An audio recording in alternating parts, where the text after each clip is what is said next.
Okay, you guys, what is up? The King of Lightning is here today to do Toriko. Sekai wo. That's right, Toriko chapter 257 review. Now, before I get started, because for the past few days, it's been all about Toriko. Toriko review, long as fuck. Toriko discussion, long as shit.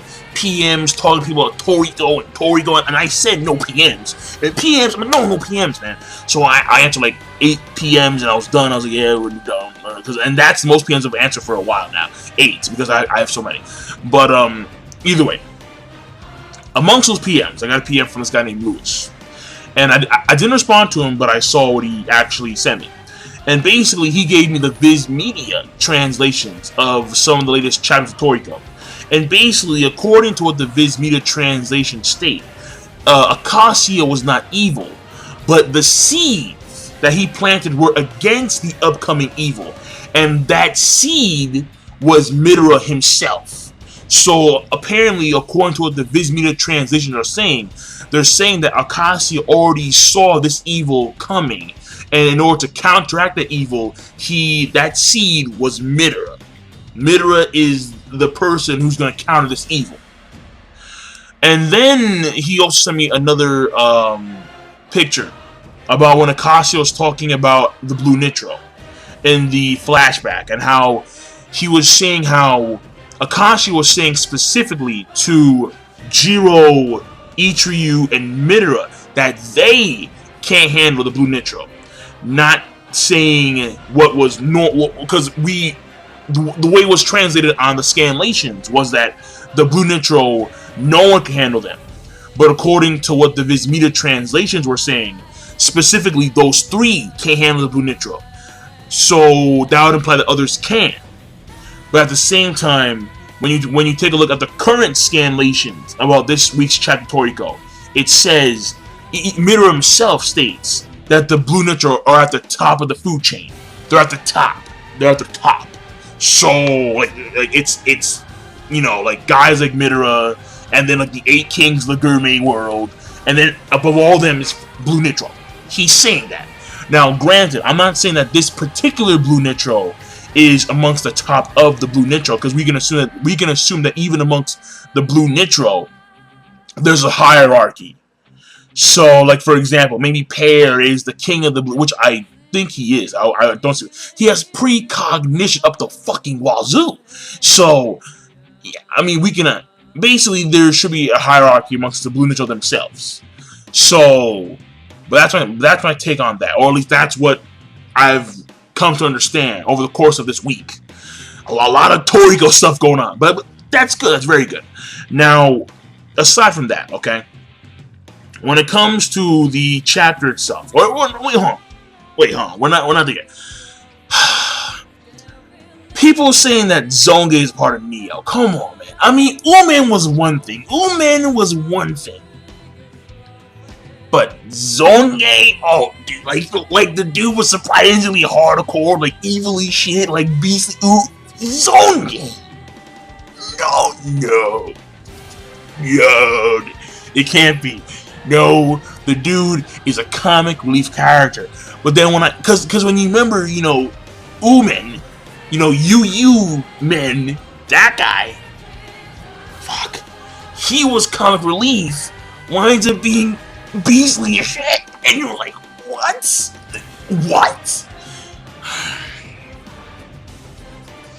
Where's Coco? What the fuck, please?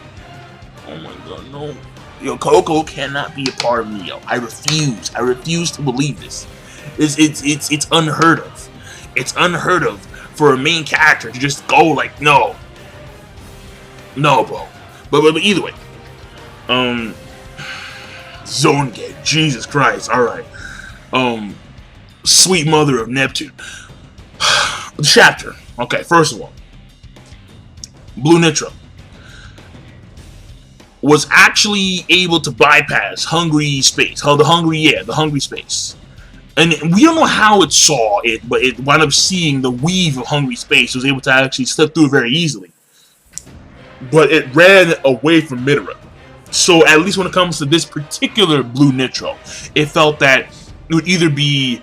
It felt that it was not a good time to take on someone like Midora, or maybe it knew that it couldn't beat Midora, despite the fact that Midora had to engage in combat against Ichiryu.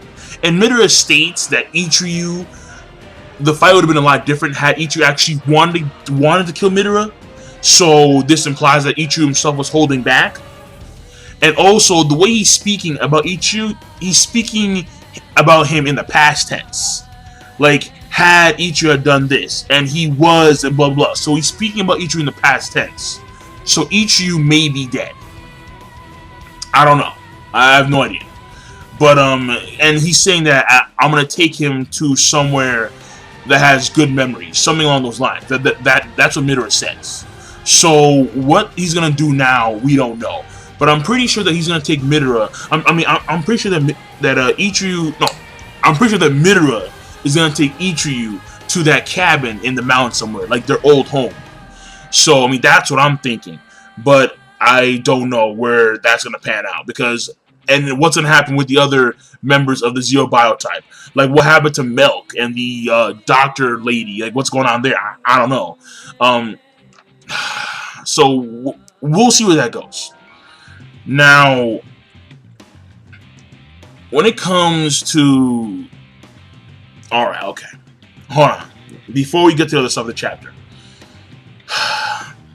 When the blue Nitro opened his mouth, and we see those horizontal teeth, because normally beak, you know, like you think, but no, this time, and you're like, well, horizontal choppers, rows of teeth and saliva, it was gonna eat Ichiryu. That's how you know these guys are on the top. It was going to eat Ichiryu. And we've already known from the book that Komatsu had, and from the carvings in the wall, that the Nitro probably ate humans. They saw humans as an ingredient. So, just saying. Probably specifically the blue Nitro. Now, after all that stuff, basically, there's statistics about what happened. And unfortunately, the death toll was not that great. We got no specific number. Because Ichiryu, he had precautions. And I'm like, fuck. Because, listen, I'm all about the blood, the gore, and the death. And unfortunately... the death was kept too minimal because of Ichiryu and him taking precautions, aka, I guess, giraffe birds. Apparently, giraffe birds were enough to stop meteor spikes. Blew my fucking mind. Giraffe birds and other such creatures and chefs and Bushukia and yada yada yada. Seisei and all of them. Rain blood. Alright. Now, there is at least some kind of devastation being done upon the human world after the meteor spikes. And that devastation is in the forms of countries. Apparently, over 100 countries have lost the capacity to govern. And ecosystems have been wiped off. Like, ecosystems have been wiped off, bro. And apparently this is the end of the Gourmet Age. Meteor Spikes ended the Gourmet Age. And he ended an age. Because now, and then it's symbolic, there's a plate, or there's a bowl of food, and that bowl shatters. So, because the people of this country, or the people of the human world, they have, for the past several centuries, have been accustomed to gaining all types of ingredients very easily by simply going out and buying food and yada yada and so on and so forth. And because of the Seiya and them being able to restore ancient ingredients or extinct ingredients, because of the Bushukia going out there and exploring and gaining new ingredients, and the chefs cooking the ingredients and so on and so forth. And in a sense, for the common man, it's been relatively easy. In a sense, in a way. Take it as you would. I'm not too sure about that. Now, it appears as if like we reverted back to the time of the eclipse, where in which food was scarce, very hard to get. And even though we have Mansim, he just woke up after they poured some alcohol over his fucking damn body, And I mean, he's alive. He's there. And basically, we have him saying, okay, so we're gonna go to the underground researchers, or like the underground research facilities. We're gonna get all our food, and we're gonna disperse it amongst the human world populace. And also, Ichigo, again, it's all about his ingredients. Like those ones in like those massive chests. Apparently, they have something to do with being able to restore ecosystems, or maybe grant people food for a long period of time. I don't know. But apparently, those are also part of Ichigo's precautions, and I guess those are that are going to cook that are going to cook Ichigo's ingredients are people like Setsuno, people like Nono, and those guys. But basically, the meteor spice was able to cause a lot of damage indirectly to humans. Directly and indirectly, but more so indirectly because of the countries not being able to sustain the functionality and ecosystems being wiped out, and the stability of the Gourmet age being shattered by a simple yell of the great demon. Yeah, meteor space. So, like, what does that make him? Like, so I mean, is it destruction? Is it area of effect? I don't know. You call it. All right. Right now, I have no time for versus thoughts. All right. I'll think about it later. And then at the end of the chapter, we basically see Toriko. And Toriko, oh my God. Toriko, I love this dude. We see Toriko, alright? Motherfuckers in the spotlight, like in the sunlight, looking real cool and shit. Where the fuck is Coco? God damn it. Fuck, alright. But basically, yo, what if, like, I'm thinking about it. Oh. Yo.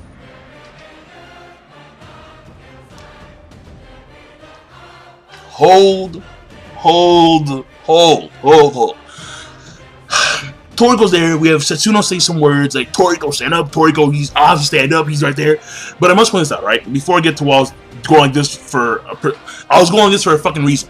But before I get to that, we see Chio, and Chio is with Chin, and apparently she is now with her husband, and it was just cool because she seems like she's good now, you know, like she seems good. Like she looks good. So, I mean, I'm not saying that I'm a gilf or anything like that, you know, like she's not a gilf. I'm not into gilfs. I'm just saying that she has pupils now, and she seems to be, she seems to be a good guy, basically, because, you know, the last time we saw her, it was like no pupils, slanted evil eyes, crazy ass laughs, you know, like grandma got run over by a reindeer. No, like not just grandma. She fucking ate those reindeer. She was like, fuck that shit, and then she ate them shits. So, but now she seems like an actual good person now. So that's good. That's very good. Because now they have someone also to assist them. Because she's not a national treasure, but she's near that level when it comes to her ability to cook food. So obviously, they need her to help when it comes to cooking Ichigo's ingredients. Duh. And then we see Toriko again in the wind, spotlight, hero wind, fucking Toriko. Now, the reason why I was going like this is I was thinking, I was remembering how I was saying how, you know, Komatsu's not there, and Komatsu he probably couldn't survive off the gate in the Gourmet world, and how, because they have because Toriko, for the most part, for almost all the entire series, he's always had to protect Komatsu from danger. And that was all in the human world. The human world. The Gourmet world is a whole new league of crazy shit. But they need a chef. They need someone to assist them. Now, Coco, again, I don't know. I don't know what's happening. I don't know what's going on with this guy. But when you take a look at the remaining kings, so we have Coco, we have Toriko, we have Sunny, we have Zebra. And I remembered, wait a second, there's someone who Zebra appears to have a connection with, not a gay way, but a connection with, and that's Mr. Tengu Brunchy, and Brunchy's a chef, and he's number 3. So, and he can definitely survive in the Gourmet world. Motherfuckers like Mach 15,000, if I can survive in the Mach, of course, no shit. So he's rocking the lightning. So when they venture off into the gourmet world, they're probably gonna take along Tengu Brunchy, and he's gonna be their temporary super chef as they go across the gourmet world. So, and I'm pretty sure that he can also hear the ingredients too, because I remember when he first met them, Zebra, like when he came down on the actual food, I think that the food was able to stay in its plates. So that means something, obviously. But you know, like that's Tengu Brunchy's gonna hop along and shit. So they're gonna have an epic mega chef with them, and maybe Nono's gonna hop in too. I don't know, probably not. But you know, so they're gonna have someone like Tengu Brunchy alongside with them. Mr. Lightning Mach 15,000, but I'm crazy. Infinity lightning attacks, battery plugins. I mean, he needs a portable charger, but I think he's good to go. And yeah, okay, all right. There's all about that. But either way, when it comes to the chapter, I mean, that's a possibility, but we don't know. But the chaptering overall, I thought was a pretty damn good chapter. Toriko. I'll give it a good plus rating. It was simple. It was a simple chapter. But overall, I think the chapter does make some headway into the actual story, especially since the meteor spice is now over. Midori's gonna do something with Ichiryu. Ichiryu may or may not be dead, but the way Midori's talking, he probably is dead. And of course, we now get confirmation that the Blue Ninja are in fact the top of the food chain, because this guy was gonna eat Ichiryu on the gate. And Midori even says, like, you guys are the top of the food chain, you guys have simple thoughts, because, you know, they're superior to everyone else. But Ichiryu's too high class of an ingredient for you to actually consume. And what happens now when it comes to the human world and Ichiryu's ingredients, we'll see where that goes. But my assumption is guys like Chio, or individuals like Chio, Setsuno, Nono, and them, they're going to be able to cook Ichiryu's ingredients and actually sustain the human populace for at least a long period of time before the Bushukiya come in there, like Toriko and Sunny and Zebra, and they actually do something similar to what Akasha did during the eclipse. So that's my thoughts on that. So the chaptering overall is a good plus, and I'm signing out. Be sure to, of course, rate. Commenting right now at this point in time is kind of weird, because the Google Plus, and then they change the shit up. I can't listen. There are some videos that I can't even comment on. It's fucking weird. I make videos, and there are some videos where I, the uploader, can't even comment on. Who makes this shit? Like,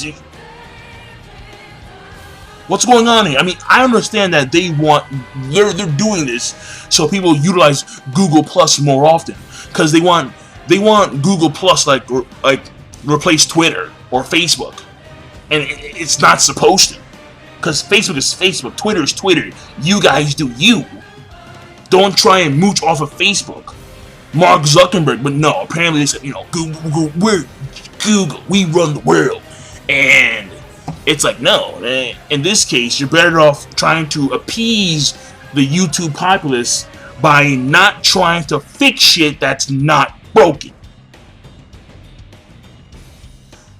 Either way, try and comment if you can. And like, they give me this stupid option to review comments. I'm like, are you fucking serious? Review comments? How much time do you think I have to review comments? Subscribe. Peace. Have a nice day.